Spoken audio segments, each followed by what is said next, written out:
नमस्कार दोस्तों, स्वागत है आपका अपने चैनल धार्मिक ज्ञान डबल वन में। आपसे रिक्वेस्ट है कि वीडियो को अंत तक जरूर देखें। वीडियो पसंद आए तो लाइक करें, साथ ही दोस्त, रिश्तेदार में शेयर एंड सब्सक्राइब जरूर करें। इससे हमें वीडियो बनाने का मोटिवेशन मिलता है और इस तरह की सच्ची धार्मिक ज्ञान की बातें लाते रहेंगे। आज हम नमस्कार, आपका स्वागत है। ईश्वर का अस्तित्व इस संसार के कण कण में है। निर्जीव हो या सजीव हो, ईश्वर सभी जगहों पर मौजूद है। वे आपके मन में भी निवास करते हैं। हर कोई चाहता है कि उसे जीवन में हर कदम पर ईश्वर का साथ मिले, ताकि उसे कभी असफलता का सामना न करना पड़े। मुश्किल फैसले लेते वक्त भी हम ईश्वर को ही याद करते हैं। अच्छा काम करके हम ईश्वर को प्रसन्न करने की कोशिश करते हैं, तो बुरे काम करते समय हम अपनी आंखें बंद करके हम ईश्वर से क्षमा भी मांग लेते हैं। यूं कहा जाए तो हम हर काम ईश्वर को ध्यान में रखकर ही करते हैं, लेकिन कई बार हमें ईश्वर का साथ नहीं मिलता है। हम समझ जाते हैं कि हमसे कोई भूल चूक हुई है, जिससे ईश्वर हमसे नाराज है, या फिर पिछले समय में हमारे द्वारा कोई पाप हुआ है जिसका फल हमें मिल रहा है। श्री कृष्ण कहते हैं कि मनुष्य को उसके द्वारा किए गए सभी कर्मों का फल अवश्य ही मिलता है, चाहे वह अच्छा कर्म करे या बुरा। कर्म का फल तो किसी न किसी रूप में अवश्य ही मिलता है, कोई मनुष्य इसे चूक नहीं सकता। लेकिन हमारे जीवन में कई बार ऐसी परिस्थितियां निर्माण हो जाती है, तब हमें महसूस हो जाता है कि ईश्वर ने हमारा साथ छोड़ दिया है, वे हमसे नाराज है। और इसके हमें कई संकेत भी मिलते हैं। जैसे ईश्वर हम पर प्रसन्न होते हैं तो वे हमें कई प्रकार के संकेत देते हैं। उसी प्रकार जब वे हमसे रूठ जाते हैं तो हमें संकेतों द्वारा समझाते हैं कि हम गलत राह पर हैं। आज हम ऐसे ही संकेतों के बारे में जानेंगे जिनसे हमें पता चलता है कि ईश्वर हमसे नाराज है। तो आइए जान लेते हैं कौन से है वो संकेत। पहला संकेत, हर कार्य में विफलता।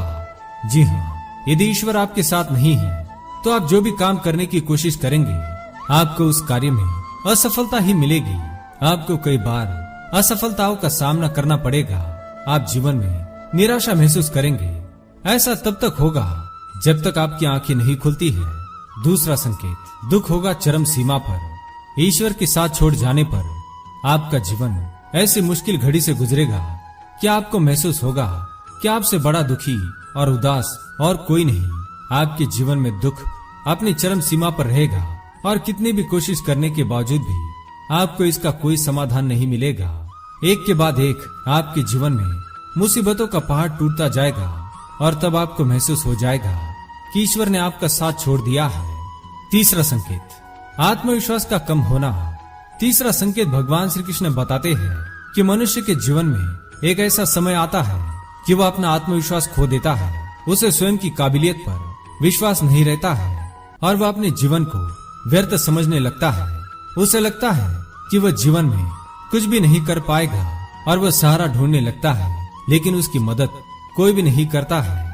ऐसा वक्त व्यक्ति के जीवन में तभी आता है जब ईश्वर उसका साथ छोड़ देते हैं। चौथा संकेत, उम्मीदों का खत्म हो जाना। जब आपके जीवन के सभी दुखों से आपकी उम्मीद समाप्त हो जाएगी और आपकी सहायता करने वाला कोई भी नहीं होगा, तब आपको ईश्वर की आवश्यकता महसूस हो जाएगी। ये वह क्षण होगा जब आपकी अपने अंदर की एक खोज शुरू हो जाएंगी और आप अपने अंदर बसे हुए भगवान की खोज करना शुरू कर देंगे। और कुछ ही समय बाद आप अपने अंदर मौजूद सर्वशक्तिमान ईश्वर को जान पाएंगे। यह आपके जीवन का सबसे महत्वपूर्ण क्षण होगा जब आपको स्वयं का ज्ञान होना प्रारंभ हो जाएगा। आपको आपके जीवन का उद्देश्य समझ में आएगा और अब तक आप ईश्वर के अस्तित्व को नकारते आए थे, अब आप ईश्वर को मानने लगेंगे और आपकी विफलताएं सफलताओं में बदल जाएंगी। पांचवा संकेत, चरित्र में बदलाव होना। भगवान श्री कृष्ण कहते हैं जब ईश्वर किसी मनुष्य का साथ छोड़ देते हैं तो उस व्यक्ति के चरित्र में बदलाव होता है। वह व्यक्ति चरित्रहीन एवं निर्लज्ज बन जाता है। उसे न स्वयं के सम्मान की परवाह होती है और न ही परिवार की। ऐसा व्यक्ति ईश्वर के अस्तित्व को न मानकर व्यभिचार, दुराचार और अनाचार के पद पर चलने लगता है और धीरे धीरे अपने जीवन के पतन की ओर निकल पड़ता है। छठी बात, ईश्वर के प्रति आस्था का कम होना। जब ईश्वर किसी व्यक्ति का साथ छोड़ देते हैं तो उस व्यक्ति के मन में ईश्वर के प्रति आस्था कम होने लगती है और वह व्यक्ति स्वयं को ही ईश्वर समझने लगता है। उसे लगता है कि उसके भाग्य की डोर स्वयं उसी के हाथ में है और वह कुकर्म करने लगता है।